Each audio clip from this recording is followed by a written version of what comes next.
దేవునికి స్తోత్రం. విన్నవారిని వారి కుటుంబాన్ని దేవుడు దీవించును గాక. ఆమేన్. ఈరోజు దేవుని వాక్యం మత్తయి 6వ అధ్యాయం. మనుషులకు కనబడవలని వారి ఎదుట మీ నీతి కార్యములు చేయకుండా జాగ్రత్త పడండి. లేని ఎడల పరలోకమందున్న మీ తండ్రి యొద్ద మీరు ఫలము పొందరు. కావున నీవు ధర్మము చేయనప్పుడు మనుష్యుల వలన ఘనత నొందవలనని వేషధారులు సమాజ మందిరంలోనూ వీధులలోనూ చేయులాగున నీ ముందర బూర ఊదింపవద్దు. వారు తమ ఫలము పొందియున్నారని నిశ్చయముగా మీతో చెప్పుచున్నాను.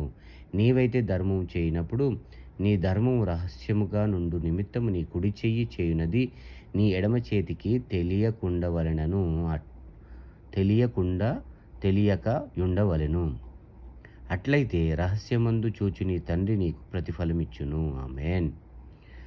మరియు మీరు ప్రార్థన చేయనప్పుడు వేషధారుల వలె ఉండవద్దు, మనుష్యులకు కనబడవలెనని సమాజ మందిరములోను వీధుల మూలలలోనూ నిలిచి ప్రార్థన చేయుట వారికిష్టము. వారు తమ ఫలము పొందియున్నారని నిశ్చయముగా మీతో చెప్పుచున్నాను. నీవు ప్రార్థన చేయనప్పుడు నీ గదిలోనికి వెళ్ళి తలుపు వేసి రహస్యమందున్న నీ తండ్రికి ప్రార్థన చేయుము. అప్పుడు రహస్యమందు చూచి నీ తండ్రి నీకు ప్రతిఫలం ఇచ్చును. మరియు మీరు ప్రార్థన చేయనప్పుడు అన్యజనుల వలె వ్యర్థమైన మాటలు వచింపవద్దు. విస్తరించి మాటలాడుట వలన తమ మనవి వినబడునని వారు తలంచుచున్నారు. మీరు వారి వలె ఉండకుడి. మీరు మీ తండ్రిని అడుగక మునిపే మీకు అక్కరగా నున్నవేవో ఆయనకు తెలియును. కాబట్టి మీరిలాగు ప్రార్థన చేయుడి. పరలోకమందున్న మా తండ్రి, నీ నామం పరిశుద్ధపరచబడునుగాక, నీ రాజ్యం వచ్చునుగాక, నీ చిత్తము పరలోకమందు నెరవేరునట్లు భూమి యందును నెరవేరునుగాక. మా అనుదిన ఆహారం నేడు మాకు దయచేయుము. మా రుణస్థులను మేము క్షమించుచున్న ప్రకారం మా రుణములు క్షమించుము. మమ్మను శోధనలోకి తేక దుష్టు నుంచి మమ్మను తప్పించుము.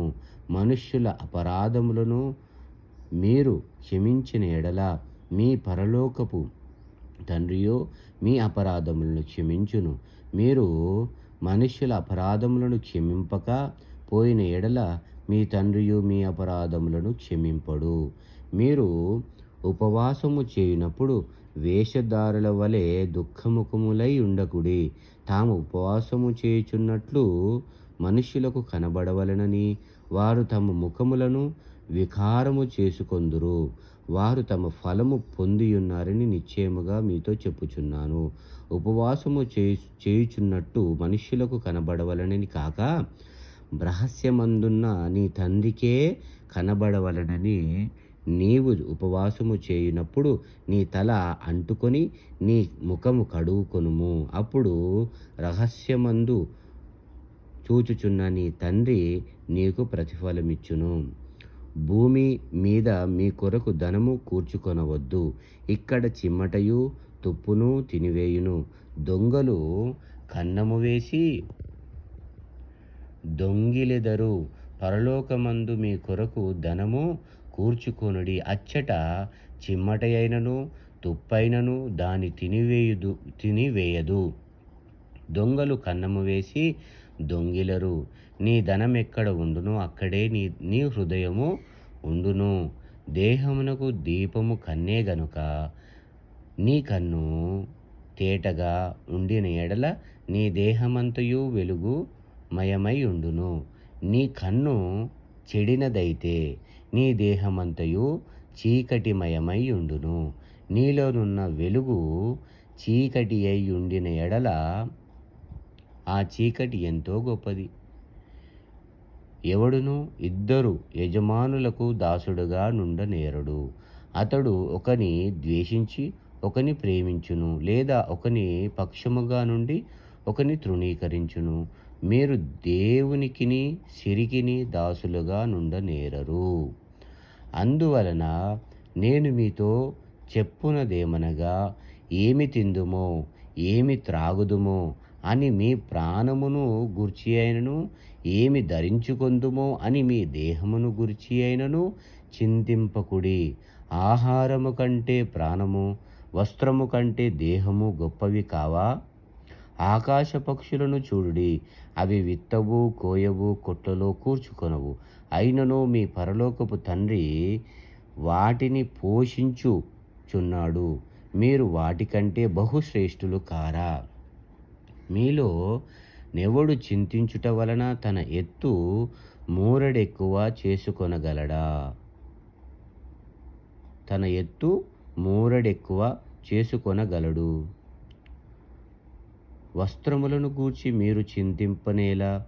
అడవి పువ్వులు ఎలాగూ ఎదురుచున్నవో ఆలోచించుడి. అవి కష్టపడవు, ఒడకవు, అయినను తన సమస్త వైభవములో కూడిన సొలొమోను సహితము వేటిలో ఒకదాని వలనైనను అలంకరింపబడలేదు.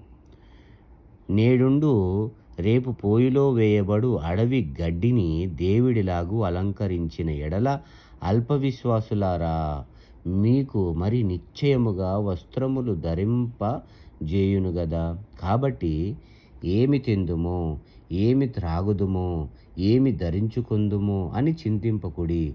అన్యజనులు వీటన్నిటి విషయమై విచారింతురు. ఇవన్నీ మీకు కావలెనని మీ పరలోకపు తండ్రికి తెలియును. కాబట్టి మీరు ఆయన రాజ్యమును నీతిని మొదట వెదుకుడి, అప్పుడవన్నీ మీకు అనుగ్రహించబడును. రేపటిని గూర్చి చింతింపకుడి, రేపటి దినము దాని సంగతులను గూర్చి చింతించును. ఏనాటి కీడు ఆనాటికి చాలును. హల్లెలూయా. దేవునికి స్తోత్రం.